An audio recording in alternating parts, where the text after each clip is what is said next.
My name is Chen, also I'm from China, and currently getting my master's degree in project management. And I'm doing my internship at Shell MIT on the event team. It's a half-year co-op program and it starts from July to December, so it's almost done here. It's so glad to see you guys. Thank you. It's very nice to meet you all. My name is Corey. Thank you so much for having me on as well. So excited to share my experiences with you all. And likewise, also very happy to share or answer any questions that you might have. I'm originally from Ohio. I did my undergrad at the University of Michigan in Ann Arbor. Currently, I am in the Corporate and Organizational Communications Master Program here at Northeastern. I am at Vertex Pharmaceuticals. I am part of their corporate communications team. I work specifically on the internal communications side of things. I am also doing a 6-month program from July to December, but recently I was offered an extension, so I'm going to be there for a little bit longer. Thank you. I'm very excited to be here, so thank you all. Hello everyone, thanks for inviting me here, Arya, Rami, and the team. So I completed my undergrad in India itself. I am from a small city of India, and I came here to pursue my dreams. It was like long journey because I completed my undergrad in 2017. After that, I started working. I worked for like 3+ years in the construction field for several different projects. After that, I came in here to join my master's program in project management because over there I planned that there will be a future of project management and construction field, and it is really important to think about that and to move on with that. So I decided I came here working with the coursework. I planned my co-op, and eventually I get a good co-op, and I'm working in it. Currently, I'm working as a project manager intern at with Northeastern University with the Office of the Provost, and it is going really good. And also, it was like 5 months co-op, but they offered me 1 month extension, so it's good news for me, and to have like more learning experience out of that. So yeah, that is it. So, thank you.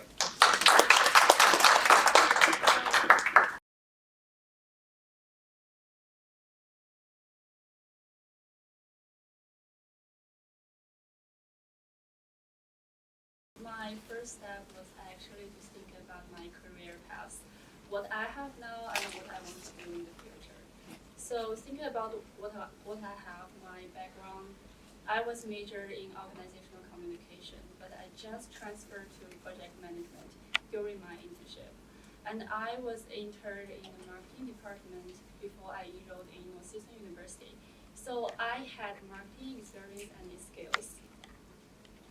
And what do I want to do? I want to stay here, work here after graduation at least 3 to 5 years. I think more of you think about the same, right? So my keywords to target on my job searching, marketing, consulting, public relations, because I also learned public relations, and getting paid half a year. Boston.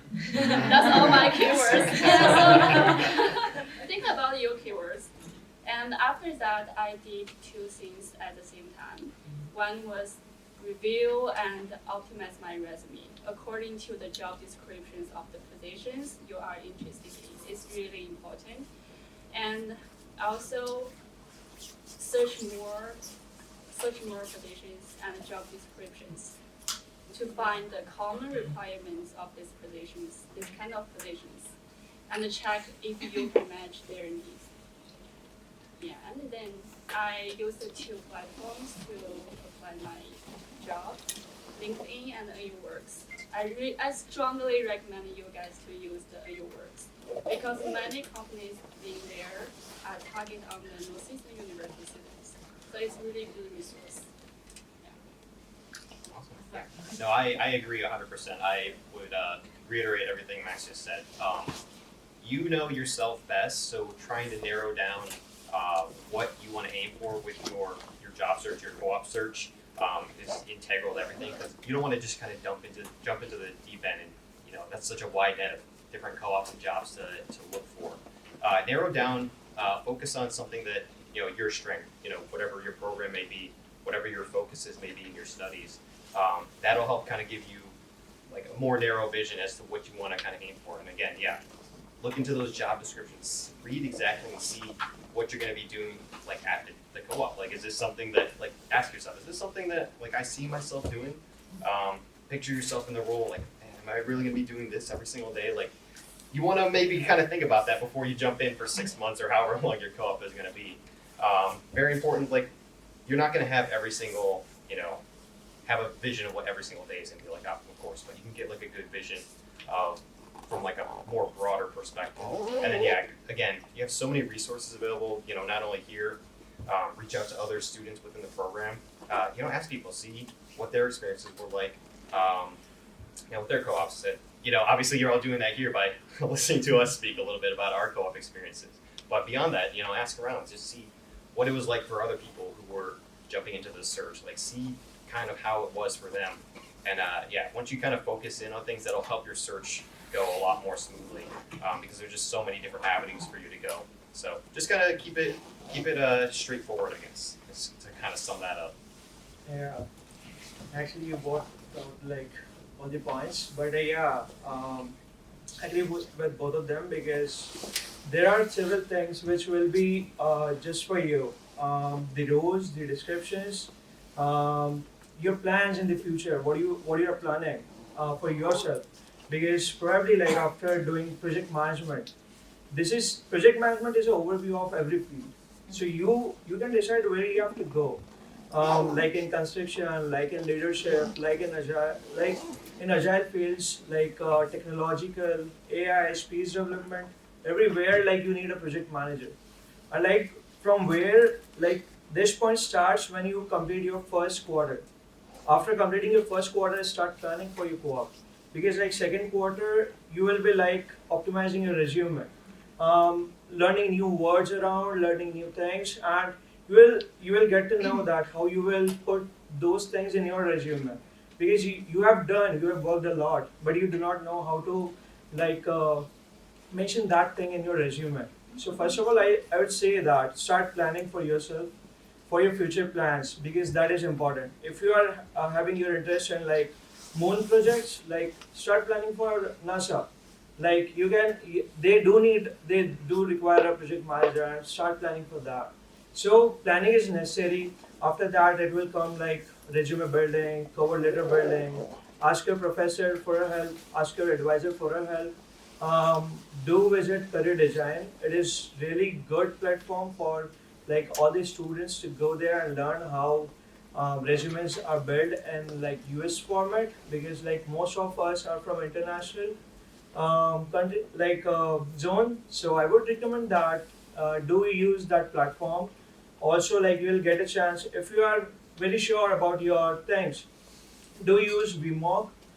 That's a good software to use. You will get 10 free attempts out of in that, and you can use it like up to 10 edits. Like you can check your resume that is it working fine with like US corporates or not. So this is very helpful. Other than that, I used to spend my time on resumes, reading job postings, like whole second quarter, and I applied in that a lot. I haven't done much. I have applied for like 60 companies, and I received out of that like 13 interviews. So that was a good ratio for me, because I worked on quality, not on like numbers. So I would say that.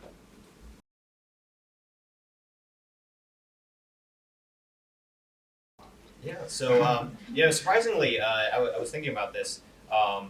At the end of the day, I really didn't have as many as I thought that I had go out. Maybe a couple dozen. But the reason for that is kind of like what I was just saying. I focus a little bit more on quality rather than quantity. I mean, there's certainly an approach to kind of blast out applications to as many co-ops as you can. But like we were saying during that first question, when you focus in on something that's more specific to you, that really helps kind of narrow your search down. There's a lot of applications that I kind of like looked at and I saved for later. I was like, yeah, maybe I kind of want to do this, but like, the description doesn't match exactly like what I was looking for. And of course, no job's going to match exactly what you're looking for, but you want to try to check off as many boxes that are relevant to, what you're looking for right now in terms of your education, in terms of how you want to grow, and of course, as your future, where you want to kind of potentially take your path. So for me, ultimately, I only ended up applying to, these couple dozen, because those were the ones that really I can, picture myself at. So, some of it, a little bit of luck in that I was able to kind of get it with that few applications. But on the flip side, when you're applying to things that are more specialized to you, that kind of gives you a higher chance to, find yourself actually at the interview for one of those positions. So kind of different approaches, but at least that's kind of how I tackled it.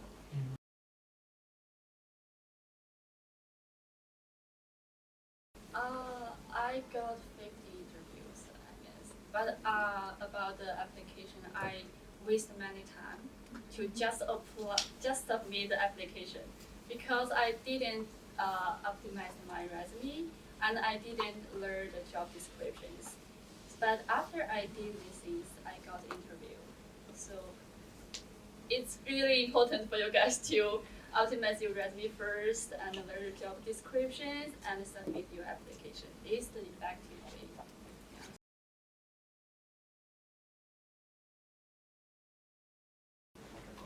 So when I started applying, I was getting rejections. That was surprising, but like after a while, it was like normal. So I started getting. So when I got my first interview out of like 20 applications, I got first one, which I applied through Glassdoor, not through LinkedIn, not through any works.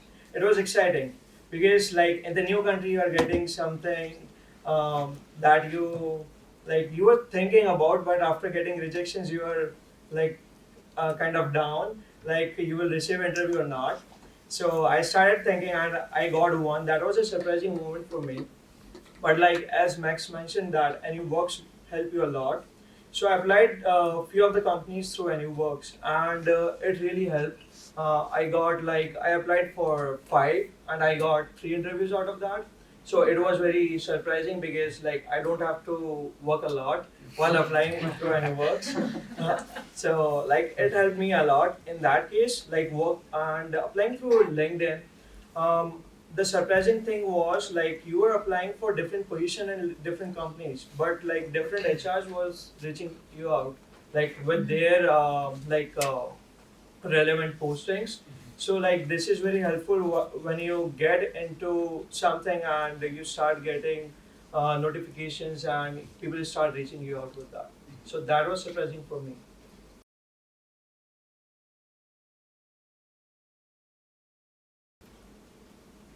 I would say it means a lot. Yeah. Yeah, as we I all would say. know, the recruiters may just take several seconds to look through your resume. So how can you catch their eyes immediately? It's about your previous work experience. They will say if you had relevant working experience before, if you had relevant skills, match our job descriptions that I mentioned many times before. Job descriptions, your resume is really important. So yeah. Again, just to keep hammering this point down, your resume is so important. I had very candid conversations with my supervisor that hired me, and just as a brief background, shortly before I started my co-op, I started a part-time student job here for the university. I worked as a student writer for the Center for Research Innovation, and that was the thing that made my resume immediately jump off the page because as a part of my co-op is doing like internal communications. I write a lot. I write all the time. So for him, he wanted to see somebody who has writing experience. And even though I had only done that for like a few months at that point, I had a body of work to show for it, and I had that, and I could put it right on my resume. It's something that I was still am doing, and that made my resume jump out. And then from there, the rest of my resume, which was kind of tailor fit for that position, kind of fell into place. So for him, seeing that initial thing and then reading the rest of my resume afterwards, like actually getting him to read the rest of it made me stand out and ultimately landed the co-op for me. Yeah, I agree. It helps a lot because my experience was in construction field, and I worked for like water resource projects as well as building projects. That was different experience, but I have done that. I know, but how to put that on your resume? That is important. Uh, the way he mentioned that writing is very important. So I spend like 3, 4, 5 hours in a day on my resume just to put that information like so that it looked good, and um, it display that information in my resume, which is very necessary for the role descriptions, which is posted by the companies. So when I got a job, Northeastern offer, they looked at my resume, and I applied for like project management co-op, but they thought that I can help them in facility as well, which is like their construction zone. So they looked at my resume and they reached out. Both the people reached out, and one from project management office and one from space facility. And I am end up working from both of them. So this is very helpful to put things what you have done in your resume the way like people can understand you. And I also want to say, the resume is just the first step. When you got the interviews, your personalities, your attitude it will stand out, right? The recruiters are not expecting you are much professional, you have much experience because you are still student, right? Yeah, so you have to show your attitude. I'm willing to learn. I'm enthusiastic with this position.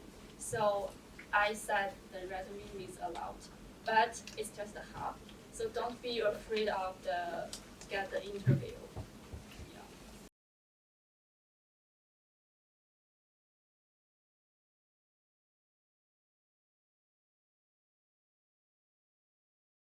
Like if you are international, then it will last for like 6 to 8 months. So you can do either internship or a co-op. So if you are starting doing your co-op in summer, let's say you start doing in the month of July, then you can work only for 6 months because the next quarter starts in January.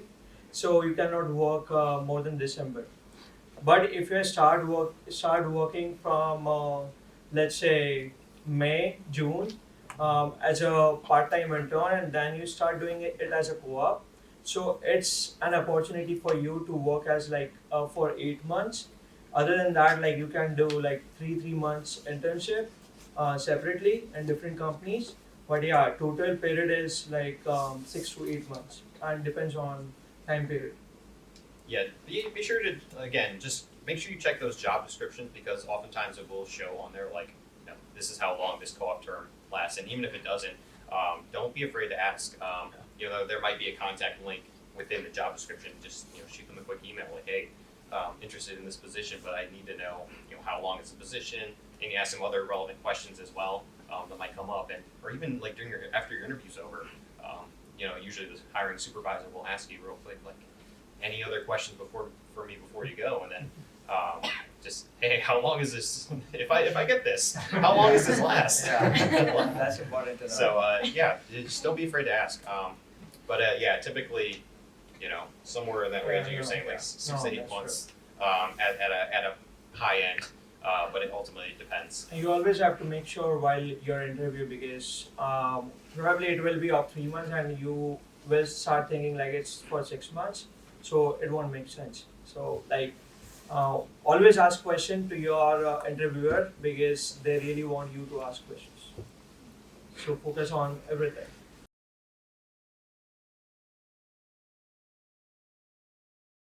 So I feel like this one also depends on the company. So again, don't be afraid to ask. I mean, you definitely want to know, especially going into a co-op. I mean, it's such a huge time commitment. Like, hey, am I going to be paid for this work? At least at my company Vertex, they have standard rates for co-ops. So I don't know the specifics, like difference between undergrads and graduates, but they do get paid different rates. At Vertex, we get paid, for 40-hour week, 5 days a week. So it's pretty. Again, it really varies depending on what co-op you're going for. So ultimately, you have to make that kind of determination. Like, is this, is the experience going to be worth it at an unpaid co-op? What's your financial situation if you can financially afford that? So don't be afraid to ask and figure out what works best for you specifically.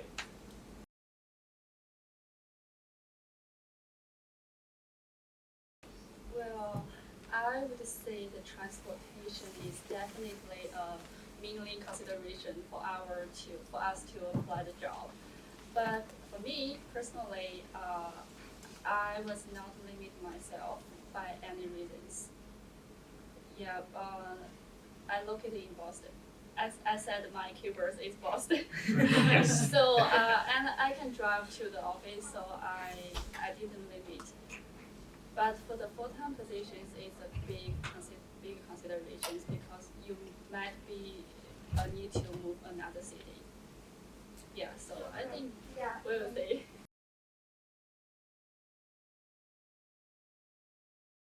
So yeah, like having experience is a plus point while having a co-op because your manager thinks that they don't have to tell you from the base.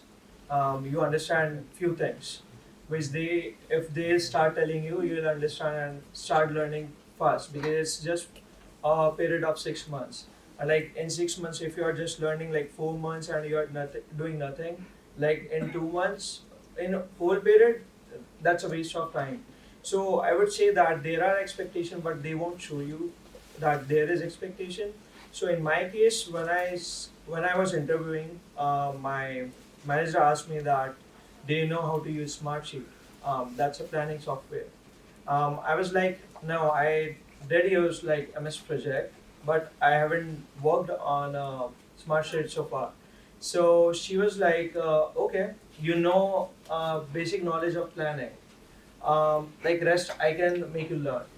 So I went there, I learned that software because they are working with that software, and it's important. Like if you are working with in your co-op and you do not if you do not have a knowledge about that particular software, you have to learn that.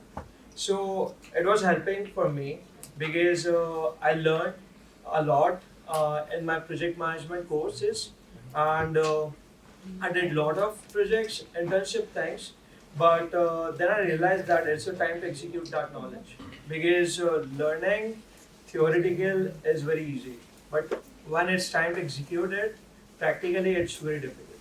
So I did write charters. I did create a project plan, which was really important. You have to initiate a project and you have to go up to closing. So it takes a lot of brainstorming because like when you do that kind of stuff in your classes, it is really different. And when you're working on an actual project, you have to think about various considerations, which can be risk, which can be assumption, dependency, factors which can affect your project, timeline, schedule, stakeholders, various things. So that I learned there with my project managers. They are really helpful for me, and they still help me out with like if I have any difficulties. So always learn, but try to execute your knowledge simultaneously.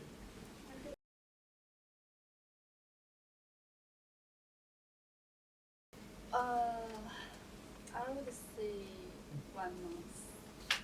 When I just get started the co-op, I was less confident. I was afraid of to talk with people. I was afraid of my language. I I was hesitant to express my ideas aloud, but I'm lucky. I'm working on the supportive and diversity community. So everyone is support each other. So they encourage me, and after that, I try to talk with people, and I'm getting better. I can increase my confidence. So yeah, after the 1 month, you will like, oh, I'm the part of this community. Yeah, that's true. That's true. Yeah, that feeling of wow, I am a part of it. You're not just a co-op, but you're part of the team. Is a very great. It's a really good feeling. It's at least for Vertex, the work culture that they have kind of instilled there is very welcoming. So from day one, my supervisor reiterated, you're a part of the team. You're a part of the team. And mentally it takes a minute to kind of adjust to get yourself there. But when everybody in your team is reiterating that and everybody treats you like a part of the team, it really boosts your spirits. It really helps you feel good and in the spot. I think the biggest thing for me adjusting was just the fact. So it's a pharmaceutical company. I'm not a scientist, but that comes with the expectation at the workplace. My supervisor, he's not a scientist either. Nobody else on my team is. But it's about kind of learning your position. So, in my role, I get to talk to a scientist a lot. It's really cool. I get to, I have to have these conversations with them where I get to, I want to say, put it in like layman's terms so that I can kind of understand things better. Because ultimately, we're also putting out a product for people. So, people in the general audience aren't scientists either, so they need to know these products as well. So if I can kind of grasp that like helps me with my job. So just kind of getting used to that process to understand all these different concepts that are coming in from different angles, and even beyond science, like the engineering department, things like that. I'm no computer guy, so trying to learn all these different things. It was tough at first, but it kind of came to me over time. My experience doing writing for the university here also helped out a lot with that. Talking with researchers and professors here was awesome, and that really helped out a lot. So that was kind of the toughest thing I think for me. But again, same deal. After like a month or so, you kind of get in the role of it, and now it's just this is my daily process, and it's awesome. Yeah. No, I agree. First day when I was walking in, it was like I was very nervous that how will I react to the people who are there working in the office, because they all are project managers, and I'm going for that only. And I was just learning. I was just learning in my masters, and I just know theory that okay, this is planning, this is this. But the main thing is when you are getting under that, as I mentioned earlier. So first day was like my manager came down to receive me, and she was like, "Come with me. I'll tell you that who sits where, and like I'll introduce to all of them." So I went there. It was a good team. It's not a big team, but yeah, it's quite sufficient team to manage all the projects of the university, and it was different because I got to know those people which I have never heard about. So it was really good. They welcomed me, and they were motivating me that you will be able to do everything. The one student who was working as an intern earlier, she converted into full time, and she is an international student. She helped me understand that how this process is, and how things will be for you, and how people are here helping you and always motivating and encouraging you. So that was a good factor first day. And meanwhile, when I started spending time with my project manager and the team there, it started feeling very comfy, because when you go there, you just have to go to your desk, say hi to everyone, and start doing your work. You have to join meetings. You're meeting them for lunch, and that is good. So after a month, I started liking it as a family, because I did not know anyone here. I'm an international student. I know quite a few friends here, and now I feel like I know someone beyond my friends or beyond my classmates, and that's my office people. And yeah, it's really good. We talk about food, we talk about travel, we talk about our similar interests, and that brings your bonding and like creates more communication, and this makes your relationship good with each other. Also, like you'll get to know about different culture, which is celebrated at the festivals here. So I got to know like what is Thanksgiving, what is Halloween. Like we know it from like several years. Well, what's the main thing or why they celebrate it. So that what I understood here with both my managers. So it is really good to work with them, and yeah, Northeastern has like very good environment to work, and I'm really enjoying it. This is really good. I had a construction background, but now I'm doing like academic projects. I'm doing like marketing projects, and I'm doing construction, but like interior projects where I have to plan the space. So it is really coming through.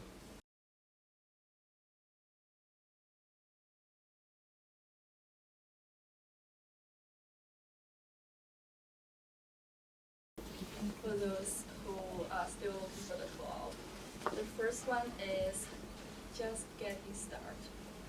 I know it's really hard, I know it's stressful and anxious, but just getting started and doing the small things, step by step, doing your resume, job descriptions, practice the interview, doing step by step, instead of just emotional.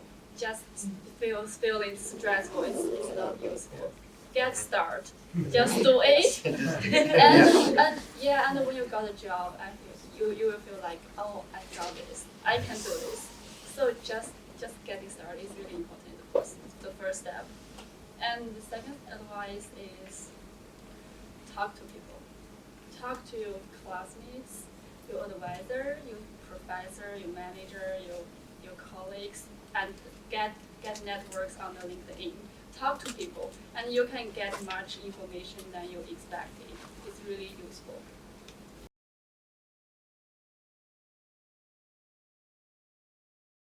Yeah, I take this.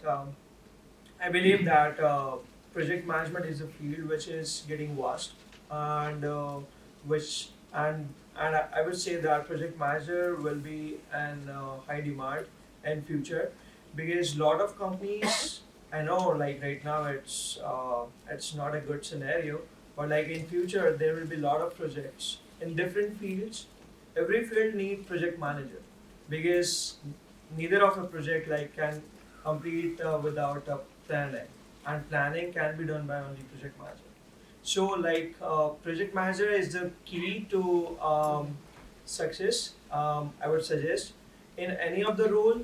It can be related to agriculture, it can be related to space, it can be related to construction, it can be product manager. um, so yeah, like project manager and product manager, like do focus on those things, because this will be a future.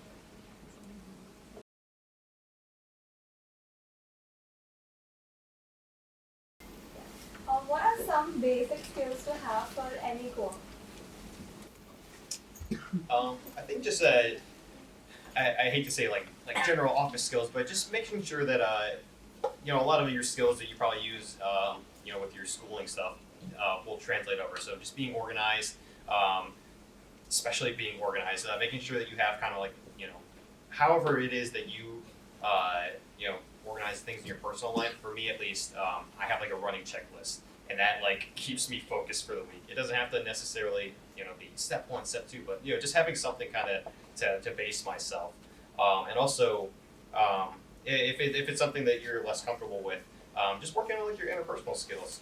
Again, as we've kind of talked about, it's so important to make those connections with your coworkers.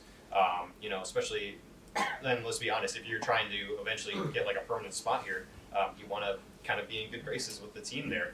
If this is like, you know, your future team that you want to work alongside with, make sure you build up that rapport. I know, like my boss, when he interviewed me, he said he's a fan of my rival team. I was like, you know what, this is a good place to be. I think I'm gonna like this place. So you know, every little thing you can to kind of you know, understand and know your coworkers.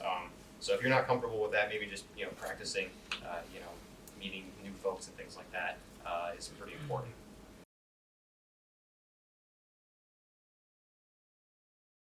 So my name is Max. Say nice to Max. I used to attend CPS at Northeastern, and I graduated on last December. So just 1 year. And right now I was working. No, I'm working for Microsoft. Their like commodity sourcing. I'm doing their supply chain data analysis right now. Yeah, nice to meet you all.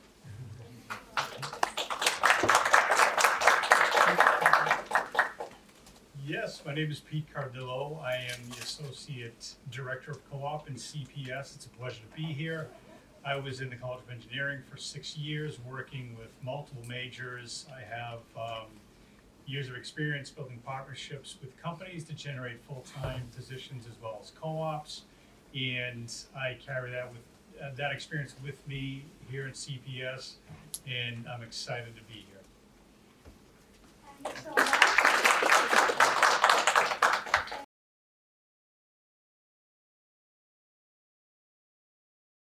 Well, I would say during my academic experience, we have lots of discussion group, we have lots of presentation opportunities. So these opportunities can can support you to express your communication skills and increase your courage and to talk with your manager, recruiters. So grab these opportunities during your courses. It's really important. Yeah, I mean, I give a plug to Professor Powers, but a lot of the fundamentals you learn in the program, they really do come into play. Speaking as somebody who didn't come from a communication background for my undergrad experience, just taking those concepts, those core concepts, learning how to put together communication plans, it's come into play. It's not to say like it's a shock or anything like that, but like the things that you're doing in class are building up to things that you will do, at least in my program within like the communications field. So kind of just making sure that you learn those, you master those concepts will make it so much easier to kind of transition into the actual co-op role once you are there. So just make sure that you're on top of that and paying attention to class. Yeah, I agree with that. So this will also help you at the stakeholder management, because communication plan is the thing which will build a good relation between client and you. So like you need to know those concepts which can result in good relationship, and eventually it will be a good project.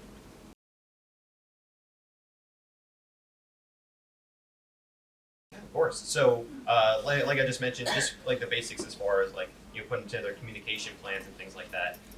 Like I said before, even though I don't have a background in science at all, I still have to kind of adapt those concepts for putting together those plans. I'm trying to not step over bounds and talk about things I'm not allowed to talk about, but. For example, I took a class on crisis communications, and we had a mini crisis the other day at work, and I put together some of those lessons that I took from the class, just communicating with my team. We basically essentially had like a crisis reaction team within our internal communications team. So we were kind of working together to quickly adapt to what the issue was, correct it, and we fixed it just like that. So that's just an example of one of the things that I've learned here through my classes that really came into live practice. Like I said, just at the beginning of this week, this is something that came into play. And I apologize, I can't talk in more specifics, but just knowing that a lot of the things that you do, regardless of what field it is, when it comes to communications, you're going to have some overlap. It's mostly just going to be kind of different depending on what specific communications area you end up. Kind of like you're talking about with project management. It fits into different roles, I guess. So I hope that kind of answers your question. Hello, I'm Dirisha. First of all, thanks for the wonderful session and your experiences that really helped me a lot to understand a lot of things. I have two questions. The first question is always you can answer. I come from a technical support firm. I have work experience as a technical support associate. Now my major is data analytics, and I'm looking for a data analyst or a scientist role. So what do you suggest me so that my profile will stand out? I have related projects, but I did not do anything through a professional platform, but I did on my own. So I don't have relevant work experience with it now. So what do you suggest me so that my profile will stand out in both? Sorry, I didn't. I was gonna say, to kind of mention what I mentioned before, like when the thing that got my resume to stand out was that writing job I picked up just shortly before I even applied for the co-op. So if you can get out there and find, I mean, it doesn't even have to be anything like huge. It has to, if you can find a student job or something like that where you can put those skills in practice. Because again, the people who are hiring you, they know that you don't have, might not have a ton of experience because we're all students here. So they're not looking for somebody who has, just a super full resume for this. So if you can show that, hey, I've worked at this, here's my job example, even if it's not something high profile, it's totally fine. Just having something to kind of put on there to help your resume just stand up just a little bit more is super, super key when it comes to putting your name out there. Yeah, I'll just add that start putting things on resume as I mentioned earlier, which is very important because if you'll not show what you got, you won't get like what you want. So put those things in your resume in such a way that it will show the interviewer that what kind of skills do you have and what kind of work you can do. So this is important. Also, I would agree with him that read the job descriptions and be specific and particular to that because that will give you those keywords which will be really helpful for your resume. So do focus those kind of stuff. Sorry. No, also, how much does undergraduate profile matter? Let us say CGPA in undergraduate. Like I don't have a grade profile. I'm trying to build a grade profile here. So will it affect in my job? I'll say that my undergraduate experience has zero relevance to what I'm doing. So, but just because it has zero relevance doesn't mean it's useless. So, try to pick and choose from what you can. So, for example, I did education as a undergrad. So I had experience collaborating with other teachers and things like that. So the way I was able to frame that on my resume were the kind of like the extra points, I guess, that my supervisor eventually saw. So he's like, okay, he's collaborated as a team. He's done feedback and things like that when it comes to his writing and workshopping and things like that. And those skills did end up being relevant, even if my overall degree really didn't seem like it on paper, I should say. So just kind of being able to play up what you can is really important. So just kind of take a deep dive, even if you don't feel like it's that relevant on paper. You can find a way to make it. So.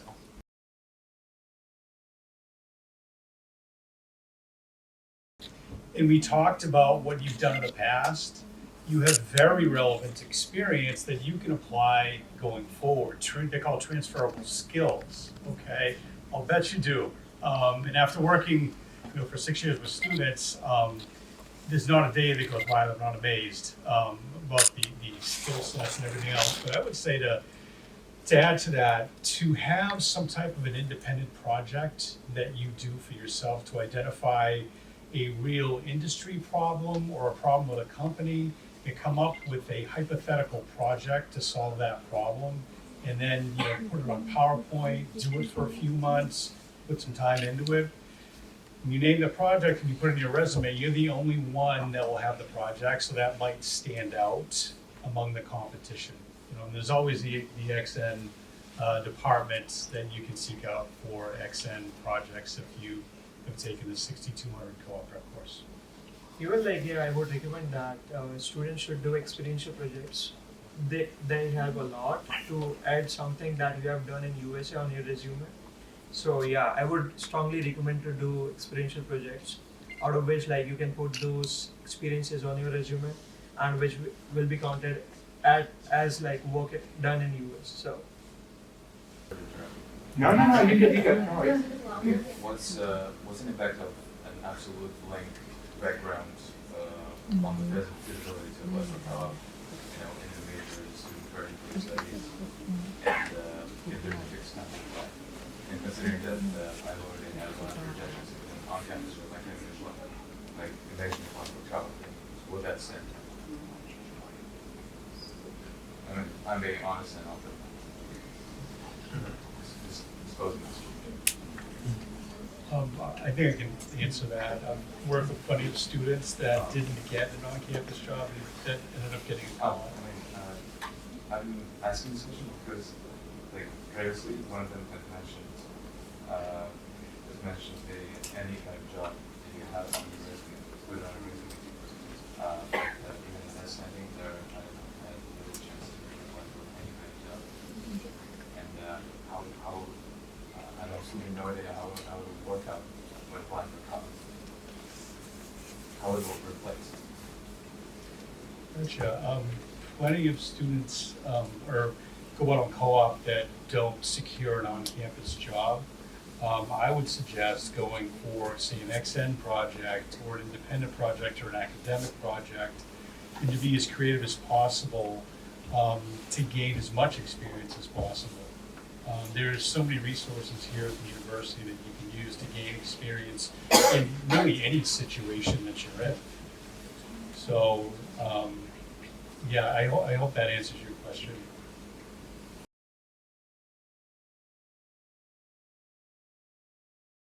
Every program is different. I think the key thing to remember is, you know, for grad students anyways, and from my understanding, that's most of the population that's here today. In your third term, you can start to search for co-ops, and in your fourth term, you can actually start working a co-op.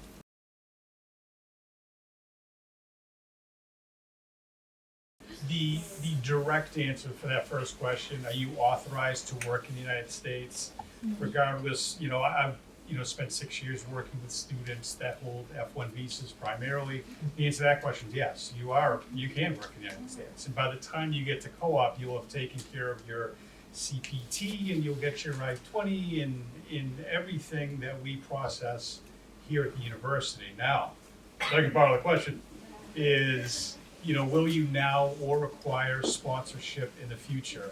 I don't like the way that question is worded, but the answer, if you hold an F1 visa, is yes, you're going to need sponsorship in the future. That doesn't mean that they're not going to be interested in you for that job. Okay? They just want to get in. Some companies are huge, and some departments cannot hire students on an F1 visa, some can. And when they get your resume, at least they know how to filter it. Because the worst thing to do is to go through that whole like if you answer no, I won't need sponsorship in the future, and then you go through the whole interview process and they offer you the job and you're seeing big pink hearts in the sky and it's great and it's wonderful, and then the question do you hold an F1 visa? Yep. Okay, you can't have the job, you just wasted our time and you burned a bridge. You know, so honesty is the best policy, and it's confusing though, because I think, you know, by far we all want to answer the questions, you know, as truthfully as possible, but the way it's worded is a little bit quirky, no doubt about that, but the answer to the question is yes, you'll require sponsorship in the future. Thank you.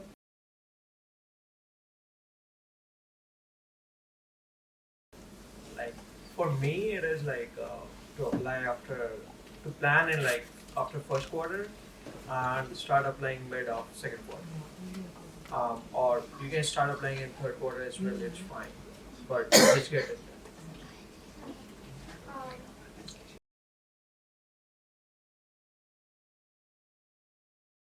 I think I have really different job experience before I got master degree, and since right now I'm working for Microsoft. But before I was like really different role with it. But what I learned from there is that how you're gonna deal with the change or a really tight deadline for the projects. I think whenever in what kind of industry you in, but you still have to deal with those kind of things every day. And then I feel like you still have some like a common knowledge. If we get to part-time internship, like 20 hours a week, when we get 3 months of like part-time, is it considered 3 months or only half of the 3 months? Is it considered what? If you get part-time internship instead of full-time, if you secure for 3 months, like 20 hours per week instead of 40 hours per week, so is it considered 3 months of internship or off of the, because we are not doing 40 hours per week, right? That's a good question.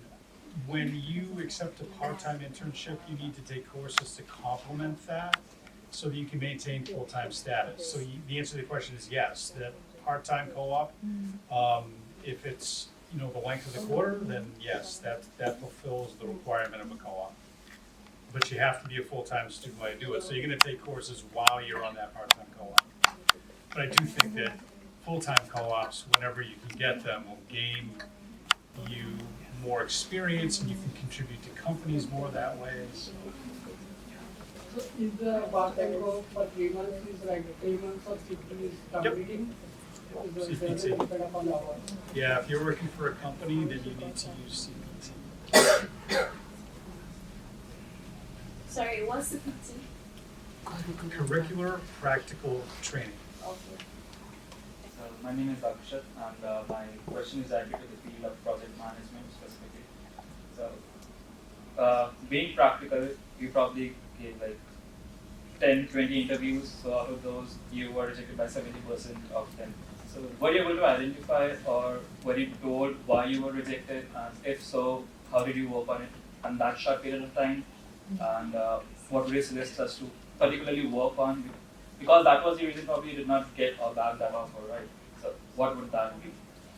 So first of all, when you start applying for jobs here, you don't have to think that you will get a good response, because then you won't be able to bear that rejection. So always just apply. Understand, apply. Because that will only bring inside you the things which you are applying is going efficient or not. Because the time you will start applying is different, because you will just start. But with the time, when you start spending time with that particular thing, then you will get to know that where you're making mistakes. Because no company will tell you that what was your mistake. They'll just take your interview and there will be a thank you note for you ready. So you just have to work on yourself and be consistent with that. Because if you lose consistency, then you'll lose all your efforts. So I would say that with working on your applications, start building notes for yourself. That what descriptions are in there, what roles are in demand, what is your background and what you are looking for. Those all will play important role. And with that, you have to work on your resume every day for your quarter, I should say. Because if you are start applying from second quarter, then work every day on your resume, so that like by third quarter you will start getting interviews and like you'll be all set. I think I have different opinions. Oh. So the problem is that I want to say I have so many classmates and friends. They are looking for the co-op a job at the same time, but they are really like you say that work on the resume every day. They pretty much like they fit everything like what the linking or the position or job description telling you, right?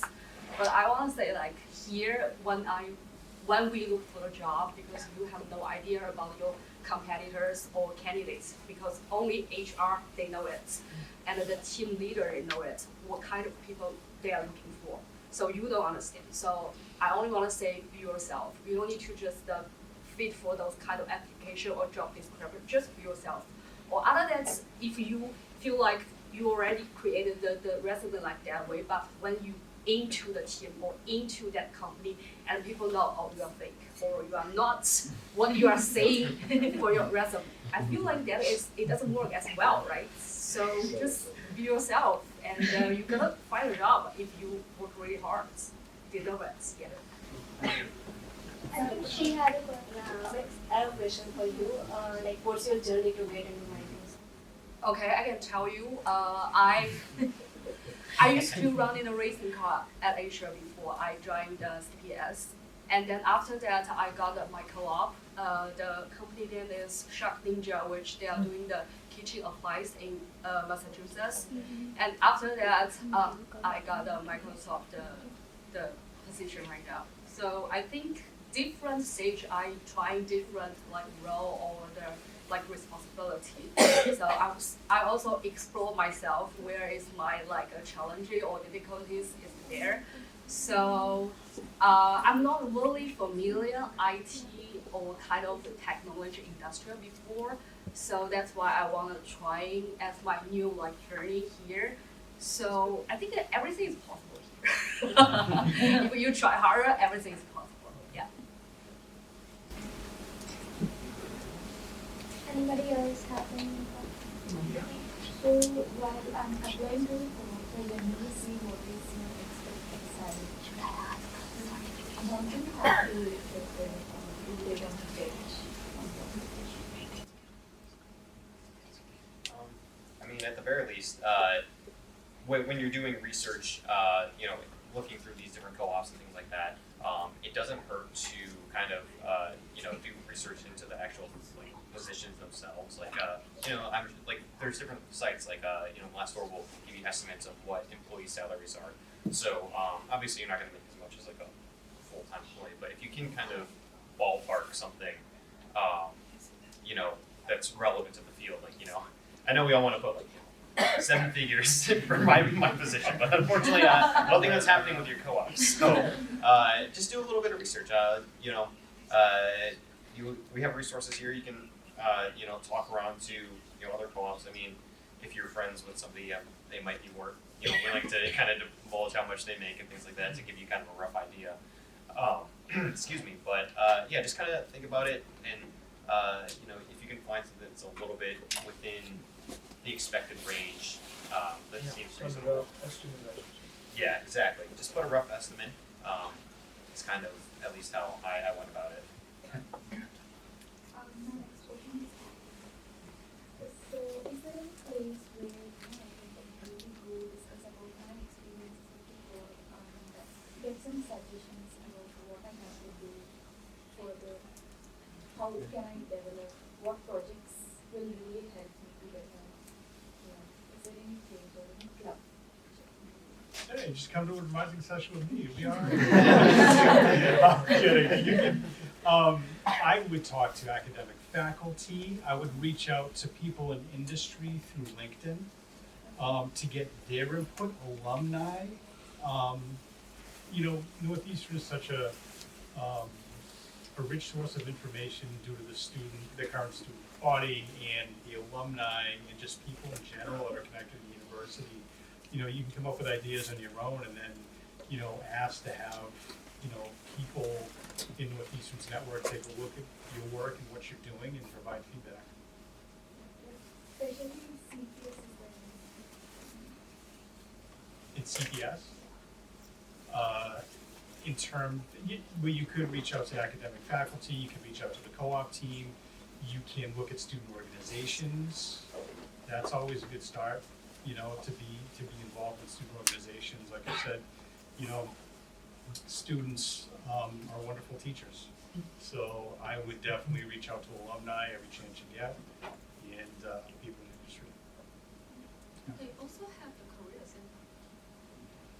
You can just walk in or schedule appointments. They will help you, or if you want a counselor or the CV template building, something like that, they have specialists. Yeah, on Zoom as well as walk-in. Here is Hosky communicator. They call this event. This is really good resource. Right? Anybody else have any more questions? I have a question for her. Okay. Any certification would you like to suggest? Because I'm more into business analysis. Well, good question. So I was really struggling to get my PMP during my the academic time, but actually after I get it, I feel like there's useless because the thing is that I realized when you join the company, right, or organization, they could sponsor you, or you more realize what kind of certification you needed during the time. So I feel like this is the question, or you need to think about it, why you need this certification. So my professor, Professor Shamnon, if anyone take his class is really difficult but it's valuable in CPS. And he just keep asking me why you need this certification. I was like, oh, because everyone have it, right? It's really obviously, and I want to have it, and it's beneficial for I'm looking for a job in the later. But actually, when you're during the interview or in the company, actually, not too many people know what that's mean for PMP. I'm telling you to choose. They'll not ask you as well. They'll not ask Yeah. So that's why I was questioned about it. But good to have it, but you can have it in different timeline if you don't have time right now. Because I know so many of you have a lot of things dealing with right now. I mean, for those kind of certificate, and they have a Scrum or something like Agile, right? It's really popular. But I think it's for me, it's that you can get it every time, not rush on the academic time. Yeah. Anyone else has any questions? I have a question. Yes. So is it acceptable to do cold calls and do it actually work? If there's a company that I'm really, really interested in, can I get in touch with HR directly and send in my resume? Is it something that's acceptable or that's something no? I would say it's about networking. You'll find these people on the LinkedIn and you send her or place a message, show you're interested, show your sincerity, honest, show your requirements, and they may reply you and give you referral. It all depends on what you say. How show you? How sincere you are. Yeah. It's a good question. I think it's about building partnerships with people, and getting to know people. I would hate to break the burn the bridge. Yeah, I mean, you don't want to like email or message a random contact and say, "Hey, can I have a job?" Because then they don't know you. So, but if you get to know them and there's a trusting relationship there, then they're more likely to refer you to a position. Anybody else have any questions? So we have one more question for all of you. Is there any tips you would suggest for building your resume?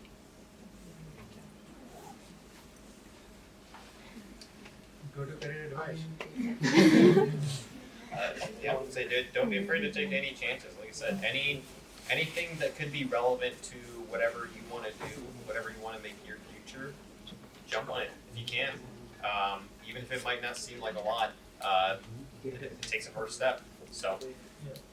Even we have like writing centers, so you can go and like take help from there as well. They'll give you a basic format of US, how it goes in here, but also they'll tell you more action words which you can put in basic. But for more, you have to go to career advising or like can go to different job roles which you have to read and sort it out. I would say have a good format. Don't be colorful. But there's no right answer. In our company, we had regular intern chats with the senior staff, and one star from marketing department, and she suggested us to use some color. So there's no right answer, but I would recommend don't be colorful and clear. Have a beautiful format and stand out your experience. I would like to say less is more when you build your resume. So you just put everything you can do on your resume and don't just give them like 10 pages or something like that, and keep simple as you can, because if they have interested or you are the right person, they will like come to you. So it doesn't mean how beautiful as the Max say that the colorful, the CV you give it. It just if you don't get any response to your form, it's just the simple really common in here. So just fill up what did you do and the experience, and if they interest you, they definitely will come. So yeah.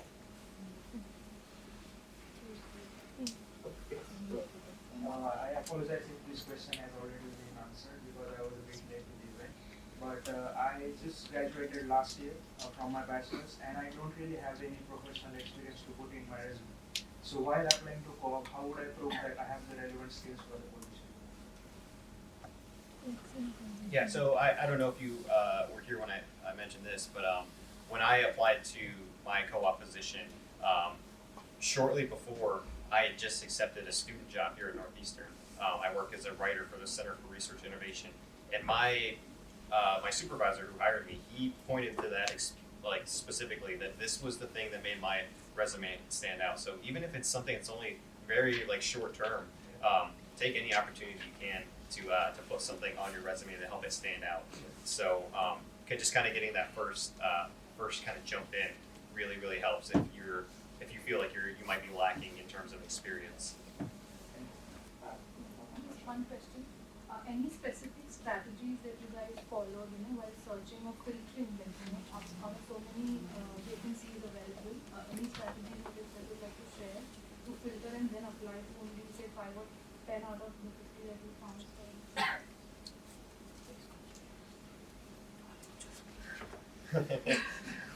I think just a quick one is to as you kind of go through these job descriptions, a lot of stuff will kind of you'll be basically bullet points as to what is important. So in your own mind, kind of making your own checklist. These are the things I'm explicitly looking for. So that way, when you quickly skim through the description, if you immediately see one of those is out, you can just toss that one out the door. Helps you to kind of filter through them quickly. And then also the filters on any search site you're doing, very helpful. Even the timeline plays an important role. Keep in mind, when you have to start your internship or co-op, because many companies have the starting date from May, but some has from July. So you have to look into the job descriptions, when they are starting their co-op or internship, which is very important because that way you can plan for particular timeline, and you don't have to apply for May or April applications.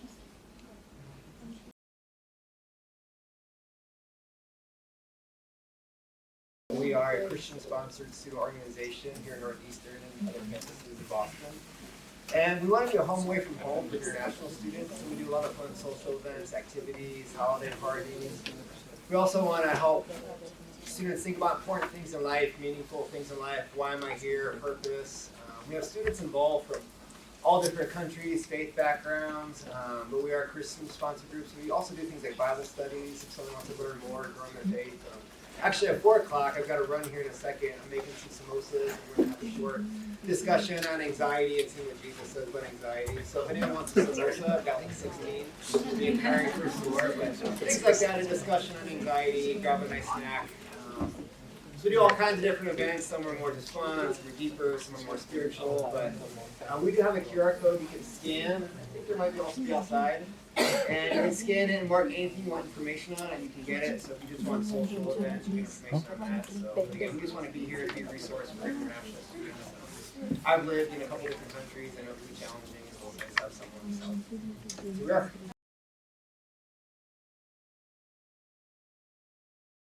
Hello everyone, my name is Rebecca. Thank you so much for coming here today. Thank you for Bridges Internationals. Thank you to my team members who make this event happen. And I'm also really grateful that you guys are here today. I'm really sorry that we didn't know that there will be that much people here today, so we didn't book that big room, but next time we'll definitely do. I just want to quickly introduce our organization. We are a new graduate student organization. We are called Husky Communicators. What we do is we are mainly focused on helping students bring their experiential learning projects around the College of Professional Studies. What we do is we have 5 different groups here that you can see on the right. We have website management team to help maintain and manage websites for Inspire and Influence, and Husky Communications. If you wonder, Husky Communications is a virtual PR agency within the College of Professional Studies. You can enroll to Hussey Communications to gain deeper interest in like communications, public relations. We do work with real life clients within that agency. And for our student organization, we do manage the website too. And also, if you're interested in writing, like Corey did, we have content writing team where you can write about social trends, communication topics, anything like. And if you're interested, like if you're from digital media or other program relates to social media or digital, UX design, we have social media team. We have like YouTube. We run YouTube channel. We run Instagram account, and we also run like LinkedIn account. And yeah, we also have annual media. This is one of for social media students. So again, really appreciate you guys are here today. We also have some snacks and drinks